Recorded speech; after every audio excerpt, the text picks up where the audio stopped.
Graça e paz, irmãos. Em 1 Samuel, no seu capítulo 1, no verso 19, diz assim: Levantaram-se de madrugada e adoraram perante o Senhor. Voltaram e chegaram à sua casa, em Ramá. E Eucana conheceu a Ana, sua mulher. E o Senhor se lembrou dela. Eu amo essa parte, em que termina no versículo B do verso 19, que diz: E o Senhor se lembrou dela. Todo mundo conhece a história de Ana. Eu não vim aqui para contar a história completa de Ana, porque eu consigo ver de duas formas. Eucana, ele tinha duas esposas. Penina nunca foi amante de Eucana. Ela era esposa tanto quanto Ana. Só que havia uma diferença de Penina para Ana, que era o seu comportamento. Que em vez de ela abraçar Ana pela sua dificuldade, e até mesmo ajudá-la em oração, em propósitos, ela perturbava Ana na sua dor. E o erro de Penina foi esse. Isso acontece conosco, né? Muitas vezes a gente espera um apoio de alguém que tá ali e o certo seria nos apoiar. Mas simplesmente a pessoa tem o prazer de tirar a nossa paz. Era Penina na vida de Ana. E aí eu posso até falar sobre muitas pregações que eu já ouvi, em que isso impulsionava a Ana a querer, a ir atrás. Só que ao meu ver, não. Isso não falava sobre... Não fazia ser Ana quem ela era. Ana era o que era, independente de quem era Penina com ela. As atitudes de Penina falavam quem era Penina. E as atitudes de Ana falavam quem era Ana. E era independente do que Penina fazia com ela, porque se tratava de sonhos. E quando se trata de sonhos, não importa quem nos perturba ou não. Até dói. Mas não vai importar, isso não vai nos impulsionar mais ou menos. Muitas vezes até nos desanima mais do que impulsiona. Só que eu vejo, quando a palavra do Senhor vai dizer que Eucana ele subia de ano em ano para poder oferecer uma boa parte a Deus, para Penina e os seus filhos, só que para Ana ele dava uma parte excelente, como se Ana tivesse filhos, eu vejo que ali Eucana começa a plantar o sonho de Ana.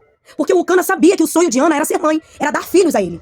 Então quando ele oferece a Deus como servo, eu consigo ver que Eucana, como esposo, impulsiona Ana, na presença do Senhor, a gerar o sonho.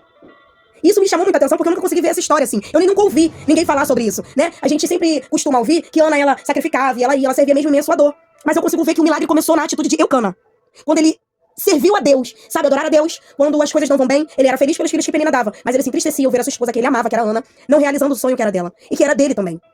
10 filhos de Penina não valeram um de Ana. Porque na Bíblia não vai falar sobre o reinado e as histórias dos filhos de Penina. Mas vão falar do reinado e a história de Samuel. Do profeta Samuel, de quem foi Samuel, né? Na presença do Senhor. De que como Deus, ele chama Samuel pelo nome. Isso é muito precioso. Ana, ela sofreu durante muito tempo. A palavra vai dizer que Penina tinha muitos filhos.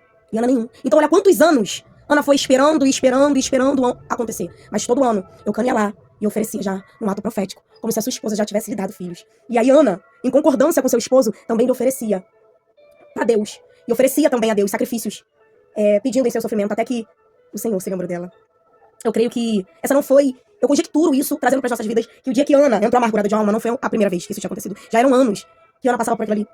Já tinha passado muito tempo para Ana ter ido a primeira vez amargurada de alma e se prostrado e chorado.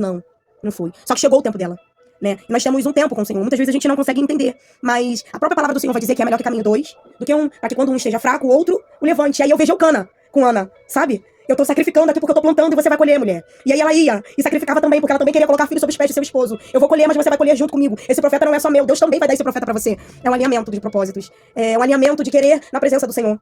É quando nós nos unimos às pessoas que são alinhadas em propósito e em espírito, pessoas com visão espiritual. Porque se Ana não acreditasse que Deus não era capaz de dar e Eucana na mesma proporção, eles não ofereceriam. Eles iam oferecer pelos que já estavam lá. Eucana ofereceu já pelos filhos que estavam lá. E Ana só por Ana. E Ana, e aí, às vezes, hoje eu tô afim de ir num culto, hoje eu não... Entende? Não só quando doesse. Mas ela não desistiu, ela perseverou. E Deus não deu só Samuel pra ela, Deus deu outros filhos também a Ana. Porque a perseverança de Ana e de Eucana fez o Senhor se lembrar dela. Eucana já era realizado com filhos, Eucana já tinha muitos filhos. Ele poderia só se contentar. Mas por amor à sua esposa, ele alinhou o propósito. Ele começou a plantar junto com ela, para que ela pudesse colher, e ele juntamente com ela. É a união de propósitos. É estar alinhado com quem está alinhado com Cristo. É estar confiante com quem também confia com Cristo. Selecione as pessoas com quem você divide as suas causas, as suas apreensões, as suas lamentações, os seus sonhos. Selecione pessoas para caminhar ao seu lado. Não porque somos melhores do que ninguém, mas para que possamos juntos interceder. E aí essas pessoas que estão ao nosso lado sempre vão ter o direito de se assentar à mesa e desfrutar das coisas boas que o Senhor há de nos proporcionar. Fique com essa palavra e que Deus venha nos dar sabedoria para selecionar as pessoas e tirar das nossas vidas aqueles que não estão alinhados em propósito. Não só o propósito individual, mas eu digo no propósito de espírito, de intercessão um para com o outro, de se alegrar com aqueles que se alegram, de chorar com aqueles que choram. Esse era Eucana na vida de Ana, que além de esposo, também era seu amigo, também era alguém que acreditava que Deus também lhe daria. E por que digo isso? Porque ele oferecia as suas atitudes. A palavra vai me dar base, que a atitude de Eucana acreditava que Deus iria fazer algo por Ana para fazer ela sorrir com o coração feliz e realizar aquilo que não só ela queria para ela, mas também para ele, que era seu esposo. Ana não queria um filho para afrontar Penina. Ela queria realizar o seu sonho e realizar o sonho de seu esposo, que naquela época era muito importante. Que Deus possa nos alinhar com pessoas que estejam alinhadas com ele, para que possamos vivenciar e ver essas pessoas vivenciando algo novo da parte de Deus, realizações de projetos e propósitos, e estejamos vivendo coisas extraordinárias na presença de Cristo em nome de Jesus. Graça e paz.